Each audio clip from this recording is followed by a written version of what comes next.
Hello সবাইকে। আজকে আমি একটা চটজলদি মিষ্টি রেসিপি শেয়ার করছি, বালুশাহী। তার জন্য প্রথমেই 1 কাপ ময়দা নিয়ে নিয়েছি, দিয়ে দিয়েছি 1 চিমটি লবণ, আর দিয়ে দেবো একটু বেশি পরিমাণ সাদা তেল দিয়ে বেশ ভালো মতো করে ময়ান দেবো। ময়ান দেওয়ার সময় দেখবে হাতে যেন মুঠো হয়ে আসে। এরপর আমি অল্প অল্প জল দিয়ে ময়দাটা বেশ ভালো মতো করে মেখে একটা ডো বানিয়ে নেব। এরপর আমি ময়দাটা আধ ঘন্টা রেখে এভাবে ছোট ছোট করে লেচি কেটে নিয়েছি আর কি, হাতের সাহায্যে। এরপর আমি একটা রাউন্ড শেপ দিয়ে দেবো। দেখো আমি হাতের সাহায্যে দেখিয়ে দিচ্ছি কেমনভাবে শেপগুলো দিয়েছি। এরপরে আমি কড়াইয়ে সাদা তেল দিয়েছি, তেলটা উষ্ণ গরম হবে। এরপরেই আমি দিয়ে দেবো বালুশাহীগুলো দিয়ে একদম মিডিয়াম আঁচে ভাজবো। এবার অন্যদিকে একটা পাত্রে আমি চিনি শিরা বানিয়ে নিয়েছি, একদম নর্মাল।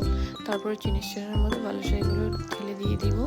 তোমরা চাইলে শুকনোভাবে উঠিয়েও নিতে পারো। আমি বালুশাহীর মধ্যে চিনি শিরাটা দিয়ে রেখেছি, এতে বেশ ভালো ভেজে আর কি ভালো লাগে